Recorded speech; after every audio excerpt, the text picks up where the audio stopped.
Be seated, please.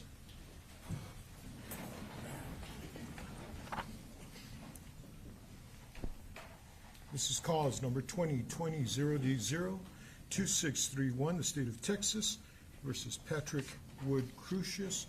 We are here this afternoon on the county attorney's motion, the state's motion to unseal, and the state's motion for continuance. Earlier today, the state filed a state's objection to ex parte proceedings and the entry of ex parte orders. Although it was filed today, if the defense can, I'd like to address those issues because it would go with regard to the state's motion for continuance. Although it was filed this morning, Mr. Stevens, Mr. Spencer, Mr. Valenzuela, are you able or ready to respond to that motion? Yes, good afternoon, Judge. Joe Spencer, Mark Stevens, and Felix Valenzuela for the defendant. We are ready to respond to that. And I'm asking for announcements of counsel at this time. Good afternoon, Your Honor. Bill Hicks, John Hicks, and Rebecca Torongo on behalf of the State of Texas District Attorney's Office. We are present and ready to proceed on our motions. Good afternoon, Judge. Christina Sanchez, El Paso County Attorney, here with Ian Kaplan, Assistant County Attorney. Stay up. You're going to be the first All right, one. ready. I'm going to Okay. get you in. I'm going to Yes, get sir. you out of here. Thank you. I am in receipt of your non-party county attorney's motion for an in-camera inspection of U-put of work product materials. Have you brought the items for my in-camera inspection? Yes, sir, we have brought the items, and Judge, I just wanted to make a couple of acknowledgments for the record. One, we know that we do have consensus, at least from the defense team per their motion, as I understand as well from a conversation this morning, as well as from the district attorney's office with regards to the in-camera inspection, and of course the county attorney's office as well. Judge, just for the record and for some argument's sake, I understand that the defense team had put forward a response to our motion for the in-camera inspection. I would like to acknowledge, and for this court to acknowledge, that although their motions I think are similar in nature in terms of why we are here and putting forth the information for this court to consider, I would make the argument, Your Honor, that the breadth and scope that the defense team has argued in terms of what is applicable as attorney work product is a little bit more than what we would argue is the case for this particular Well, I agree. matter. I think they're in agreement with you turning it over. That's correct. As I read more of it, I think they're trying to give the court the education that they see That's that correct. the court may need, and you're going to give me the education that you believe Yes. the court needs. Yes, sir. And so just for purposes of further cases and, of course, the unique position that the county attorney's office is in right now, we had, as we know, a civil removal proceeding involving the former district attorney, Ivan Rosales. And as a part of that hearing and of that motion and those arguments, the county attorney's office collected, as part of its investigation, work product.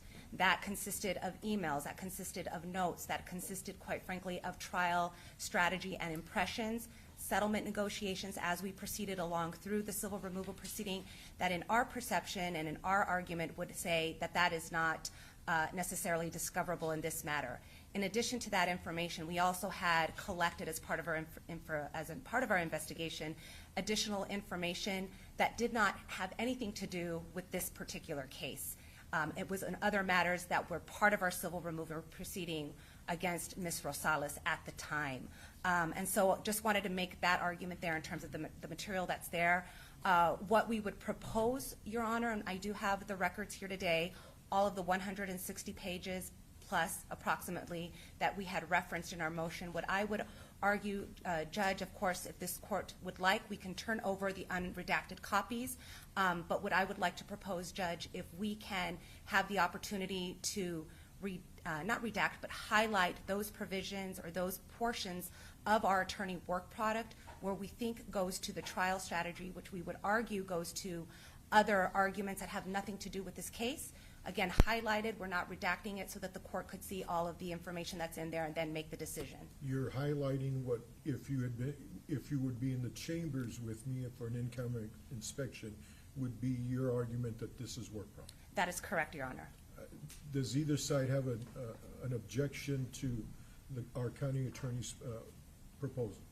No objection from the district attorney's office. Your Honor, on behalf of the defendant, the county attorney has filed actually a very proper motion with the correct law stated. So we have no objections to the course in which the county attorney wishes to proceed because they have captured the essence and the spirit of what they're trying to do correctly. And if I remember correctly from the September 12th hearing, one of the things that the defense is asking for is any investigation by either the district attorney's office or any other agency that may have done that.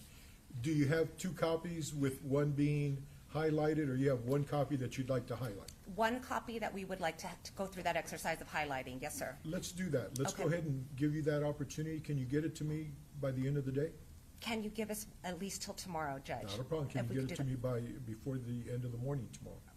We will try our best, Your Honor. Yes, we will. Okay. And if I could just make one more argument for the record? Absolutely. One more argument, and just because of the unprecedented nature that the county attorney's office had handled the civil remover proceeding, we do argue and would say that there is no specific law on point that provides that there is an extension, and to say that all of the material, especially work product, we understand the sensitivity of it to that, in a civil proceeding would always have to be turned over to the defense in any and all criminal proceedings. I want to make that clear, that because of the unprecedented nature of where we are today, I don't want that impression to be taken away with. There is no case law on point. There is a Texas Attorney General opinion that discusses it, but it only discusses it as it pertained to a county attorney's office that handled both civil and criminal prosecutions, not in this case where you have two different prosecutorial offices. So wanted to make sure that we're not establishing a precedent on that, sir. Thank you. Any input from either side at this point before I ask the county attorney if they want to stay through this or if they want to run away? Anybody else has anything to say on this matter? Nothing further on this particular issue, Judge. Your Honor, the only thing I would say on this issue is that we're not going to be privy to see the portions, excuse me, that the county attorney is highlighting as what they claim is work product. I'd like to remind the court that work product does not trump Brady, any Brady or due process obligations that the state of Texas has. Yes, I understand that. Thank you. Thank you. Do you want to stay? May we be excused, Your Honor? Run as fast as you can. We have a lot of other work. Thank you. I know you do. That's why I'm letting you leave.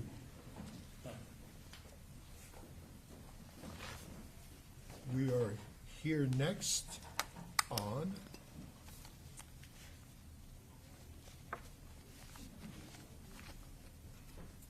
the state's motion to unseal all non-ackie ex parte motions, orders, and contents.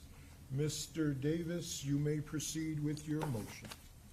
Thank you, Your Honor. Counsel. Your Honor, first of all, thank you for granting a hearing on the motion, and I will try to briefly summarize our position, because I know we've extensively set it out in our various pleadings. We do rely, of course, on the motion that you've just called, our objections we filed today, and our written motion for continuance that we have filed. Your Honor, the situation that the state sees today and the problem before the court is just, it's essentially preserving our adversarial system of adjudication, which is what I think all of us learned in law school, and which we were about, that if you're going to present something to a court, you ought to have the other party there and have it heard and just flesh it all out in an adversarial system. You know, I think what the default understanding that all of us have as lawyers is that parties, you know, should not communicate with the trial court regarding pending matters before the court without the presence of all parties and a full and fair hearing. The problem that we ran across in answering the defense motion set for next week was that about midway through, there was discovered by us for the first time that there were possibly ex parte, could be hearings, but at least orders, that that were not what we would call AKI orders, what we call AKI versus Oklahoma orders, allowing for the appointment of experts through ex parte proceedings. That's the one exception that in criminal law that we have, really the only exception to having full and fair hearings. You can have an ex parte appointment of an expert, and I think you can pay that expert under that also and do that ex parte. But that's our one established exception in 1985 in the Court of Criminal Appeals in the Williams case I've cited, blessed it in the early 1990s and said we could do the same thing.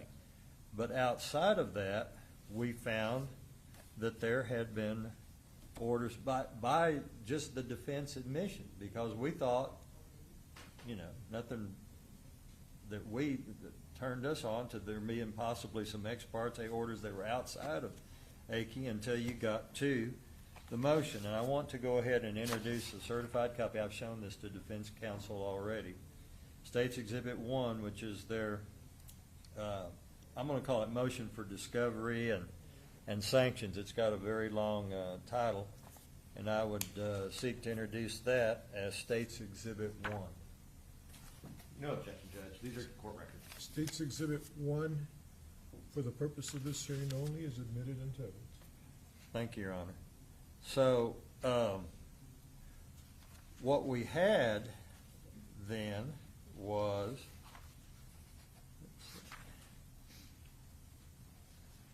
on page 33 of that exhibit, that motion, was a footnote by counsel for the defense saying ex parte orders were entered on 2 different dates, and it had to deal with spoliation of evidence, of not,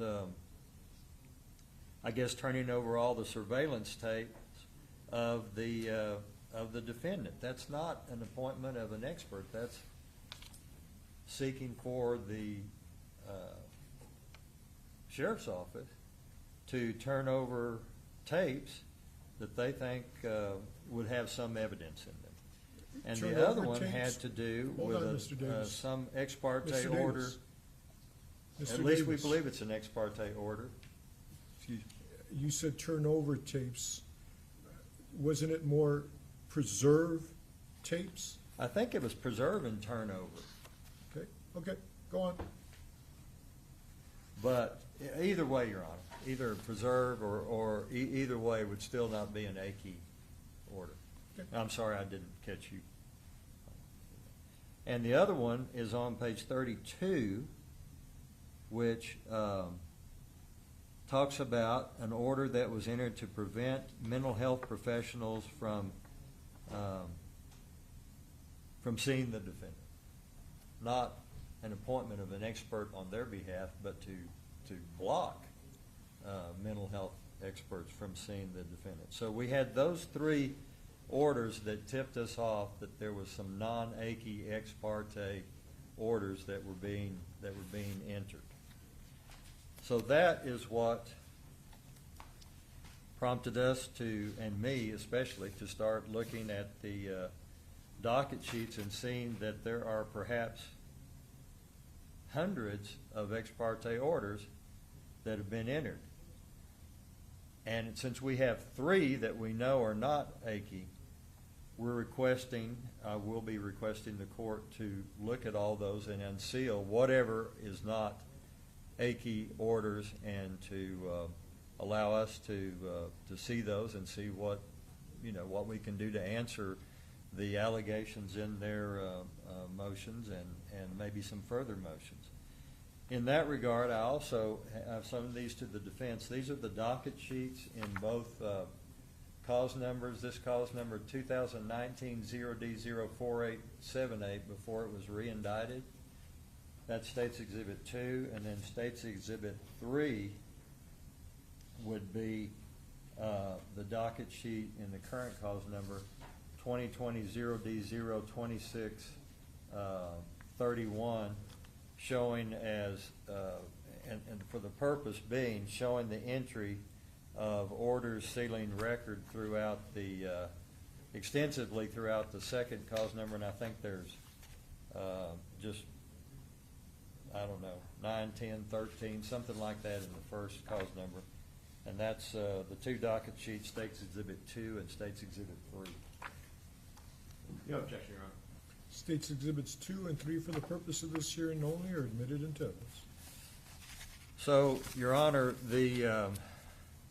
and to answer the defense response that the case of In re City of Lubbock, which in that case the court, I won't go into it too much, but basically an ex parte order to the City of Lubbock Police Department to turn over records ex parte, and the Court of Criminal Appeals took great pains to say, no, we don't operate ex parte in criminal cases in the state of Texas. The only exception being Akey, a very narrow exception. They took the Amarillo Court of Appeals, who first had a look at the at the mandamus to task, saying no, there's no widely accepted practice in Texas criminal cases of allowing ex parte orders. The only widely accepted practice is if you're doing so under Akey, to ask for an expert ex parte. So there's no new law here that's just suddenly found. For decades and decades, I think when all of us, I know I'm probably the oldest one going to law school here, that we all were taught you don't do that. And then Akey came along in 1985 and said, okay, we're going to let you do this in this one area. And there's no inherent trial court authority to do otherwise, and there's no, I don't want to disclose my defense strategy that lets you do otherwise. You have to have express constitutional or statutory authorization to have ex parte orders, and the only thing that's been recognized is Akey. So, I think, Your Honor,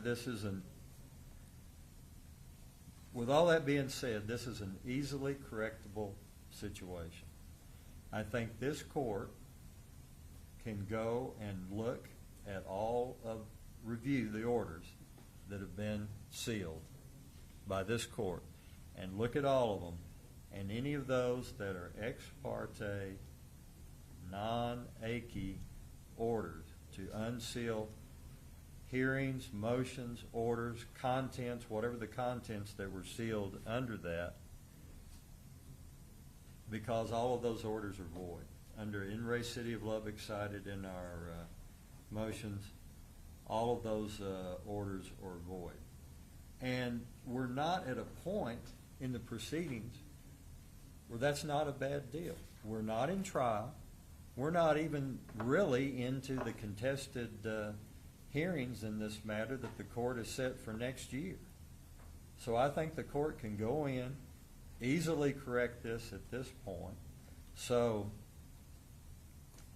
as a State's Exhibit 4, which I can't mark or anything else, but as a State's Exhibit 4, I would like to have the court include, as part of this hearing, a part of this record today, all of the sealed orders that we have in the two cause numbers that you see in the two docket sheets. Include those sealed orders as part of the record, and go in to all of those, have them all come up from the clerk's office, a copy of those, and for the court itself to go through it, determine what is not Akey and was an ex parte, non-Akey order of some kind, and unseal all of those, and perhaps in an order that those are void and no longer viable. The other thing I want to say about the reason that we should go ahead and not say that these are only after in Ray City of Lubbock was decided and that it's only, should not be retroactively applied, is that if there, whatever ex parte non-achy orders there are, whatever there are, those are continuing violations this day. So prospectively, today forward, today, tomorrow, the next day, those void orders are still an ongoing violation. So even prospectively, they're still being carried into effect. And the state is entitled to have those declared void and unsealed.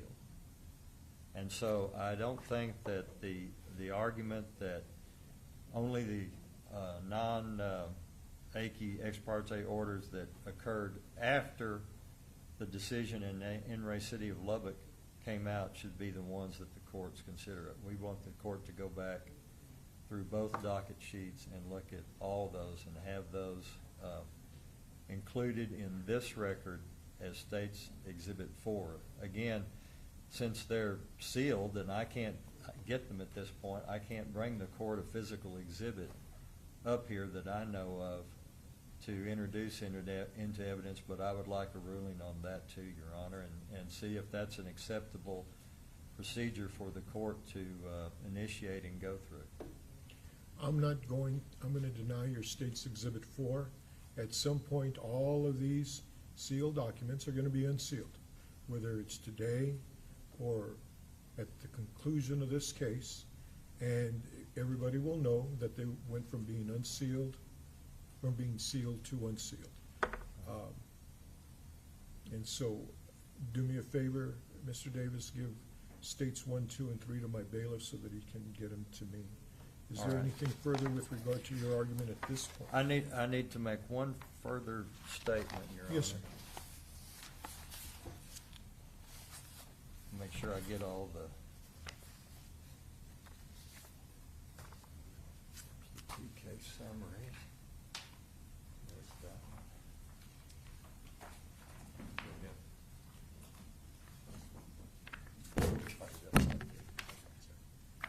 Here you go. Thank you. All right, Your Honor, then the only other thing that I have is that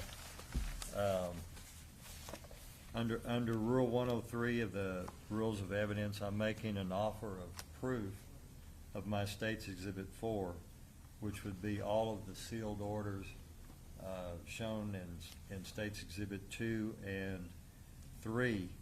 And the reason I want those introduced into evidence is what I've stated. We have at least 3 orders that we know are ex parte non-achy orders from the State's Exhibit 1, and would like all of those as far as not only the orders but motions, hearing, attachments, any of the contents that were sealed to be a part of that and to come up for the reason that it violates NRA City of Lubbock and the cases I've stated in our objections and in our motion, and that they're void because of NRA City of Lubbock. There's not a retroactivity problem because it's an ongoing violation which will continue today and in the future, and I do make that offer of proof under Rule 103. Thank you, Your Honor. Hold on, Mr. Davis. Isn't States Exhibit 2 and 3, isn't that exactly what it is? An offer of proof as to the sealed documents? Well, it's actually proof of showing that there are that many sealed documents, and then I want the actual documents. I know what you orders. want. That's my offer of proof under State's Exhibit 4. Well, so basically you want States Exhibits 2 and 3 to be an offer of proof as to your States Exhibit 4, Well, because I'm not giving you access to the sealed documents. it's actually just demonstrative of what State's Exhibit 4 is, Right, and shows that. yeah. And for appellate purposes, You want the record or the appellate court to know that States 2 and 3 are your offer of proof of States Exhibit 4. Well, they support our offer. Right. That's what I'm saying. That's fine. Thank you, Your Honor. On behalf of the defense, who is going to respond to this motion and to your motion that you filed in response to? Who's going to be doing that? I'll be responding, Judge. Mr. Valenzuela, you may proceed. May it please the court, counsel? Yes, sir. Co-counsel? So, Judge, in this case, as the state acknowledged, there are two motions, actually three, two that are conceptually the same motions that they're objecting to. And that's what they list on their motion. That's what they lay out before the court. The first is the mental health, regards mental health medical professionals from April of 2023.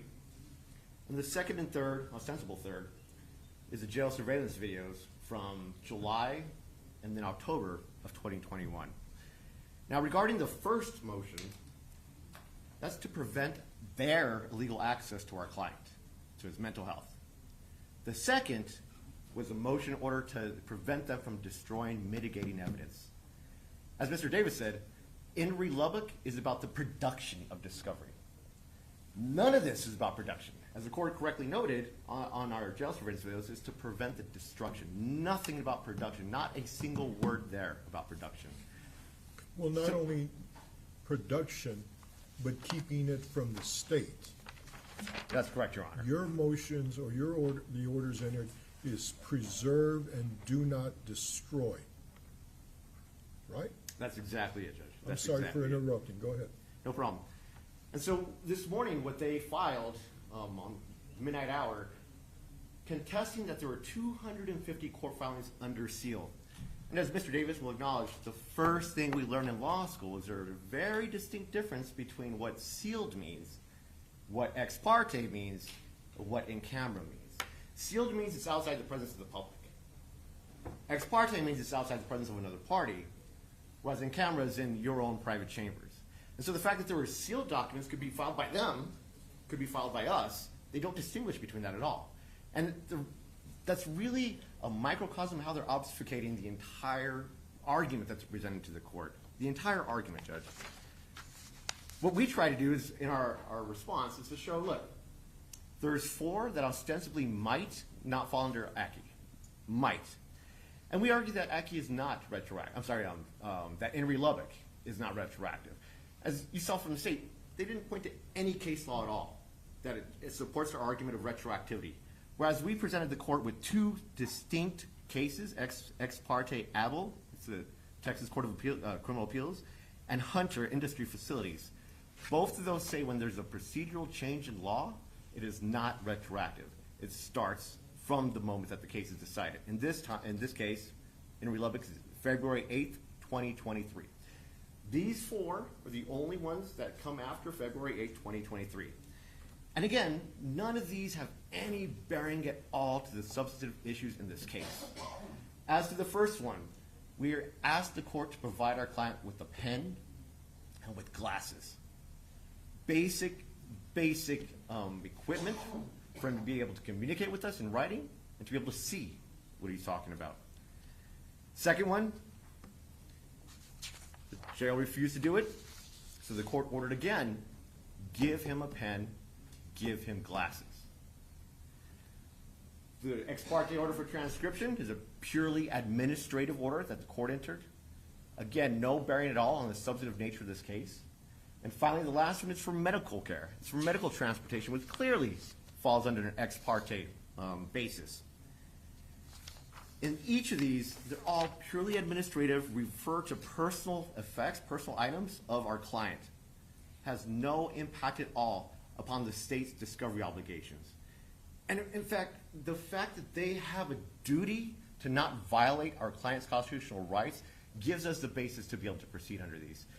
And I think this points to kind of the bigger issue that we continue to struggle with the state, is that what they're trying to do is to get the court to ignore their misconduct and focus on a side issue. They want the court to ignore that they pressured witnesses to change testimony, to ignore that they influenced witness statements outside of formal proceedings, that they engaged the media in the violation of the gag order, that they leaked case details on the internet, they held illegal press conferences, they disclosed sensitive case information publicly, they violated attorney-client privilege by intercepting our communications, they listened to private calls between the defendant and us, they collected attorney-client communications improperly, they secured confidential legal documents without authorization, they used jail's visitation logs to track our visits with our client, they obtained visitation records without any legal justification, they monitored defense meetings with the defendant, they arranged unsanctioned mental health assessments, they allowed improper mental health evaluations, they accessed confidential attorney-client folders improperly, they destroyed key surveillance footage from the jail, they neglected to preserve video evidence over critical periods, they failed to retain relevant evidence for the defense, they withheld crucial documents needed for defense preparation, they delayed production of necessary discovery materials, and to the point where they just gave us more discovery today, Judge. Just a few minutes ago, they gave us more discovery that they've had at least since 2019. They concealed mitigating witness testimony from the defense. They withheld favorable witness statements on defendant's background. They suppressed witness interviews that supports mitigation. They shared discovery materials with unauthorized parties. They leaked protected discovery documents. They violated the court order by disclosing sensitive materials. They withheld evidence challenging their own case. They coached the witnesses to bypass the court orders. They exploited witness testimony for strategic gain. They filed frivolous motions to obstruct the defense. They violated the Michael Morton Act by withholding evidence. They attempted to procure false affidavits. They allowed evidence tampering or destruction. They failed to secure evidence for defense review. They created barriers to communication between the defense and the defendant. In this case, Judge, these are all the violations that they're trying to get the court to ignore. And this is what we were trying to get forward to and to do on our October 31st hearing, where we're presenting all the witnesses. I think the court has the right to hear the evidence. I think the community has the right to hear the evidence. I think that's one of the main reasons why we need to go forward on the October 31st. Instead, what they're arguing is that they need more time.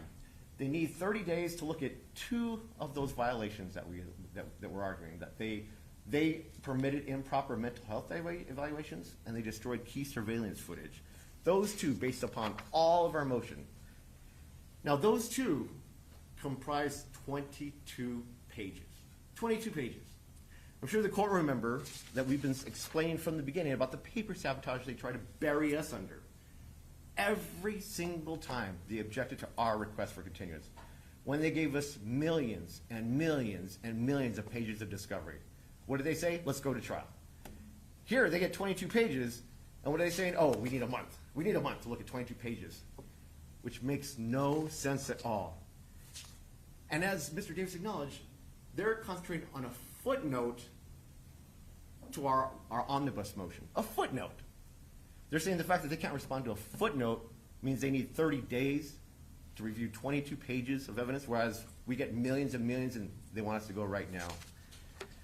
In this case, Judge, the issue that I think comes before the court is the disingenuous nature of their request.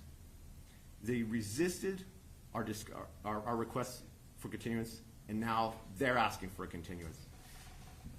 The orders at issue solely pertain to routine matters like personal items, medical transport, and they do not relate at all to the substance of the litigation.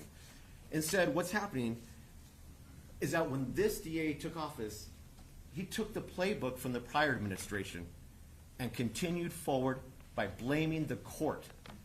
When they're engaged in misconduct, it's kind of a psychoanalytical projection that they assume everyone else is engaged in misconduct. So they allege that the court is engaging in misconduct by approving orders that they're saying that it should not have. That's the exact playbook that the Rosales administration had, and that's the exact playbook that this administration is following. In this case, we are the ones that have been not only uncovering their lawlessness, which is not merely incidental, but they are sending subpoenas to the jail asking for evidence that they are not entitled to. They're asking for it, using the court's power to do it. They are engaging in egregious misconduct, and they assume everyone else is engaging in this egregious misconduct. That's not only equivocal, Judge, it's just plain wrong. As we've told the court multiple times, this case, the prosecution is trying to prioritize politics over justice. We think it's time, Judge, that the court prioritizes justice over politics. When we ask the court to deny their motion for continuance, and we ask the court to hold under advisement their motion to unseal pending about what the court hears on October 31st. Thank you, Judge.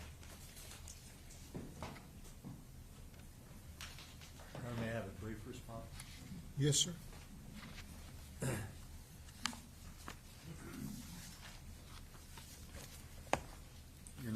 Your Honor, we're not here to place blame. We're just asking for the court to unseal those orders that are void and go forward after that's all done away with. As far as orders that in Ray City of Lubbock only applies to discovery, it doesn't. It's much broader than that, and that was made clear in a subsequent decision by the Court of Criminal Appeals. If you'll look at page 8 inside the state's objections, in Ray University of Texas Medical Branch Galveston, 677 Southwest 3rd, 696, the court addressed where an ex parte order compelled the University of Texas Medical Branch at Galveston to do imaging on a defendant and also to transport him for that imaging, transportation and imaging, and held, no, that's also covered by in Ray City of Lubbock. It's an ex parte order. It's not an AKI order, and so you couldn't do it, and specifically held that that was also another void order. But it's not just discovery orders. It's if it's not an AKI order that's ex parte, it's no good. It's void. The other thing, Judge, I didn't know if we were for sure going to argue the continuance. I will say this: I want to take each motion. okay. I didn't know if we were going to argue the continuance right Yes, sir, now. we are. So I'll wait till you call that then. Yes, sir. Okay, and I guess the only other thing I have to say is that we will address all of the allegations that he's made against us in the when we do have the hearing on the defense motions, and certainly we don't agree with all the allegations they've made. Yes, sir. And Judge, is it quick- Get up. I was going to call you anyway. Thank you, Judge. Hold on. Mr. Valenzuela, you did file a response to the state's motion. Yes, Your Honor. And in there, you identified 4 motions or orders after the city of Lubbock that you have no objection to them being unsealed. We think they fall under ACI because of the explanation that we gave, Judge. But it wouldn't, based on what's in there, you would have no objection to those being unsealed as part of what they're alleging. The issue we have with that, Judge, is that the precedent it sets that if these ACI orders and motions are unsealed, then it gives them a kind of a basis, a foundation, a pivot point to be able to argue that in the future that all the rest of our ACI motions should be unsealed, which we I don't agree with. recognize that, I do. I had that question, you were gonna get up and respond anyway. Just that we disagree with their interpretation of UT Galveston. Yes, sir. There, it's an 1107 proceeding, post-trial that occurred. It was a third party requiring or asking the court to it was the defense or applicant asking the court to require a third party to produce, to create discovery, create evidence. Here, it was a negative. It wasn't a positive, it was a negative, saying we're telling them not to destroy evidence, not to destroy discovery. So we think it's completely antithetical to their own position, Judge. Yes, sir. With regard to the state's motion to unseal all non-AKI ex parte motions, orders, and contents, the court is going to unseal the following orders. They will be put in the public record before the end of the day if I get my clerk to get it done. With regard to the other sealed documents, the court has already looked at them since this motion was filed on Friday and finds that the court that those files or those sealed documents are in accordance to law. So your request is denied. With regard to the state's objection to ex parte proceedings and the entry of ex parte orders not expressly authorized by law, Mr. Davis, you're not telling me that I can't have ex parte proceedings, I hope. You're just saying that I can't have them if they're not authorized by law. That's correct, and would certainly, AKI motions would certainly be fair game to be ex parte. That state's objection is granted. The court will continue to comply with all the law. Your motion, your state's motion for continuance is actually based on many, many, many, many sealed documents being unsealed, correctly? Yes, Your Honor. So I don't even think there's a need to argue. The state's motion for continuance is denied. I will have my clerk put the sealed documents that I have authorized into the public domain before the end of the day.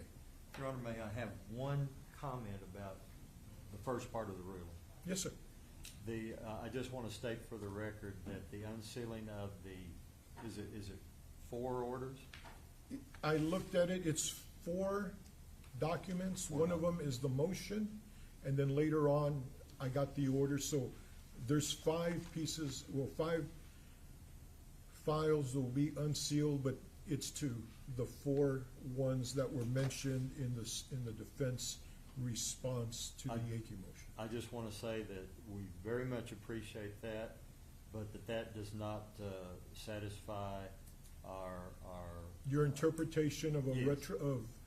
of City of Lubbock not being retro, or being retroactive. Yeah, and we Yes, sir. we believe that the non-AKI ex parte orders go much further than that, and that 4 does not satisfy us on that. Thank you, Your Honor. Anything else from anybody? Yes, Judge, I think, again, there's kind of a confusion as to what ex parte and sealed means. And I think in this case, what they're complaining about is the ex parte nature, not necessarily the sealing of it. That's correct. Are you trying to educate me or the public about what's the difference between What- sealed and ex parte?